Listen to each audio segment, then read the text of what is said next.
a sudden we hit this crisis like we've never encountered before. And they came together and they brought us the CARES Act. And the CARES Act is so far from being perfect, but it was so timely and so necessary at the time that we kind of took it for what it was and said, hey, let's just jump in and do the best that we can with it. Well, for plan sponsors, when it came to those retirement plan provisions, of course, it really probably raised more questions than it provided answers. And so plan sponsors would say, hey, we understand from the outset it's kind of what this does. And as many of you probably remember, it increased the ceiling on the amount of a loan that somebody could take.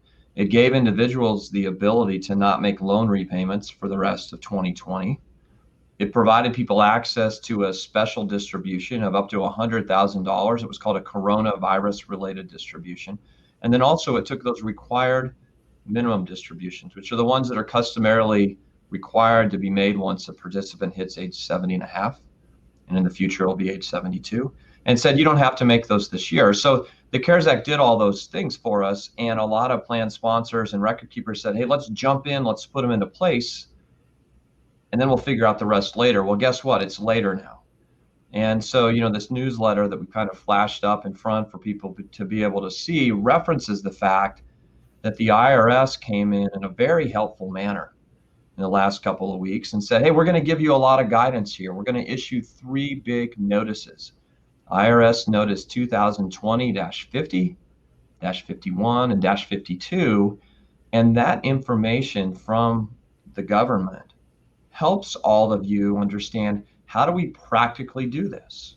So for example, the first of those notices really dives in and says, hey, when it looks to those coronavirus related distributions or the special plan loan rules, how do we handle rollover options that may or may not be available? How do we handle self-certifications? Is it accurate that we actually can let a participant just come in and say, I am eligible for this because I meet one of the criteria?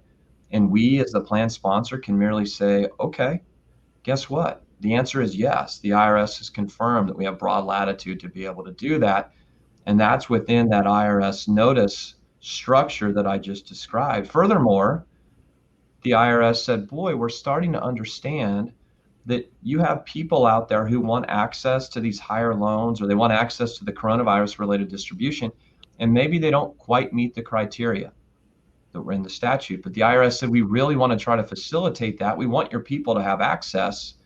And so the IRS confirmed in this notice structure that actually the universe of eligible individuals is even a little bit broader than we once thought. So, that's pretty helpful. And I urge any plan sponsor who put one or more of those provisions into place to take some time to say, okay, how is this actually going to work?